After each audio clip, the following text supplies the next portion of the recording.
Attention aux musulmans qui regardent de la pornographie. Un appel sincère au cœur. Au nom d'Allah, le tout miséricordieux, le très miséricordieux. Ô frères, ô sœurs, toi qui lis ces lignes, permets-moi de te parler non pas avec jugement, mais avec le cœur. Permets-moi de t'adresser une parole que peut-être ton âme attendait depuis longtemps. La pornographie, ce fléau silencieux, cette maladie de l'âme qui s'installe doucement, mais sûrement, dans la vie de milliers de musulmans à travers le monde.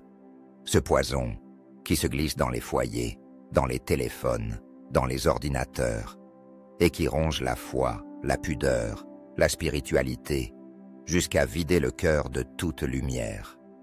Abonne-toi à cette chaîne et fais partie de ceux qui cherchent la lumière, qui veulent se rapprocher d'Allah. Chaque vidéo ici est une piqûre de rappel, un appel vers le bien, un pas de plus vers le paradis. Et n'oublie pas, partager ce genre de contenu, c'est une sadaka jariya, une aumône continue. Alors clique sur s'abonner, active la cloche et marche avec nous sur le chemin de la foi.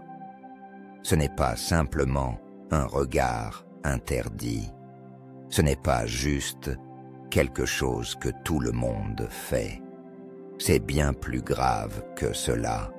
C'est une porte ouverte vers la destruction de ton lien avec Allah, vers l'extinction de ta lumière intérieure, vers l'oubli de la honte, de la pudeur et de la crainte du Tout-Puissant.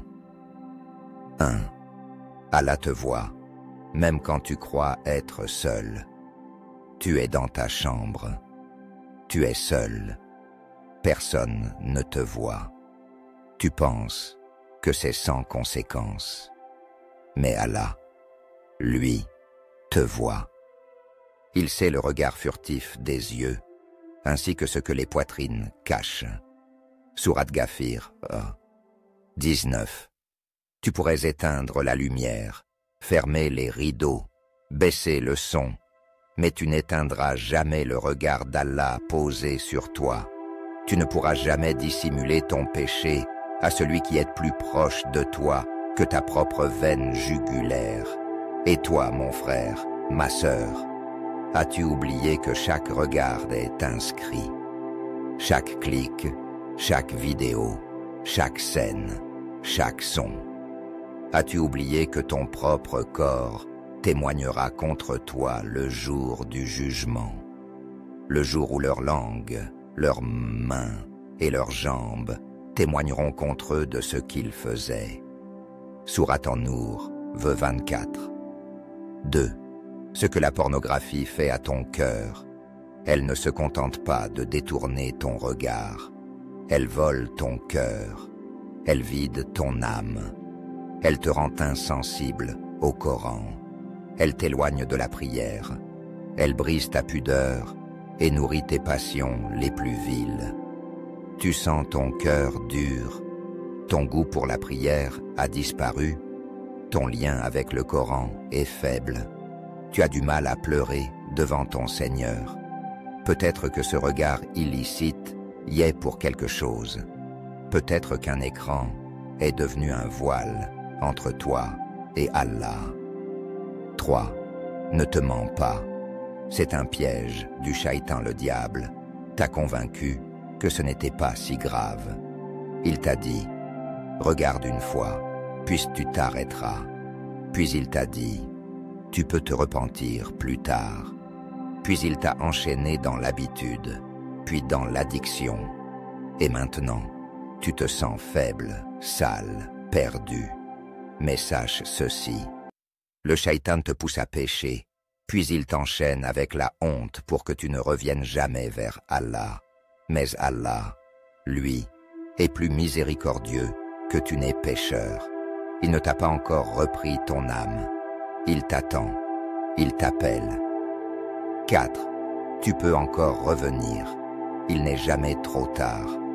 Ne laisse pas Shaitan te faire croire que tu es fichu. Ne dis pas « j'ai trop regardé ». Ne dis pas « je suis devenu accro ». Dis plutôt, mon Seigneur est le pardonneur, le miséricordieux, et je reviens à lui.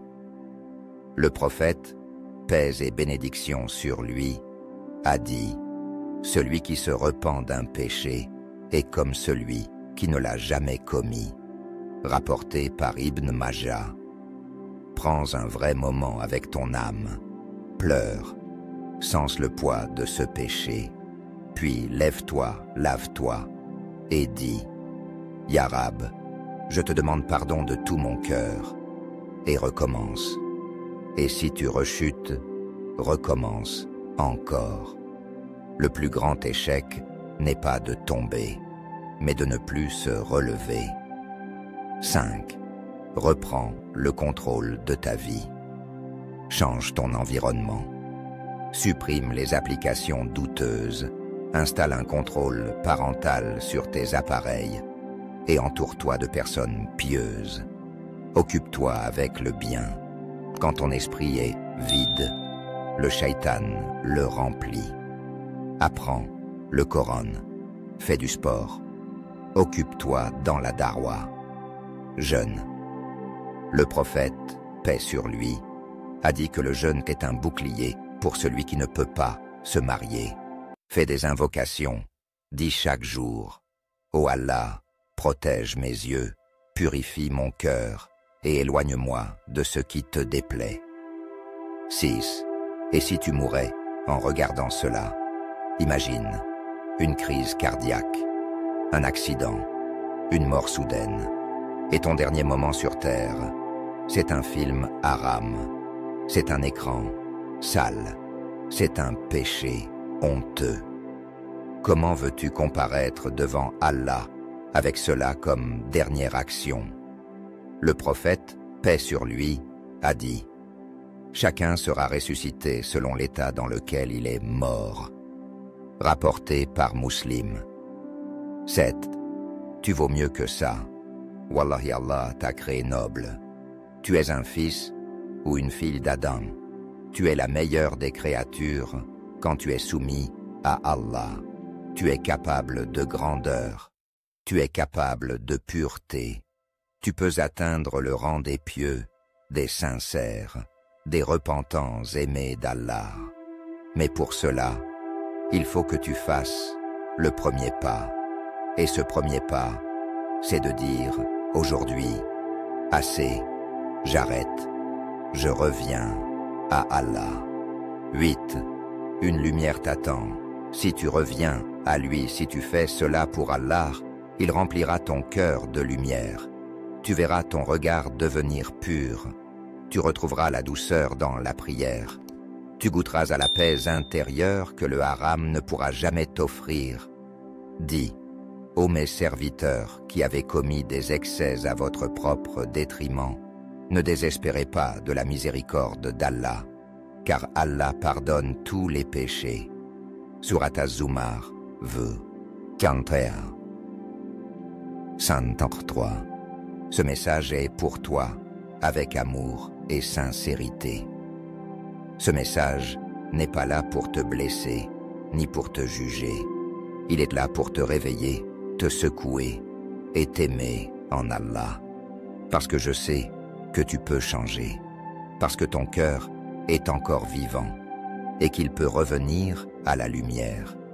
Alors choisis la pureté, choisis la pudeur, choisis Allah.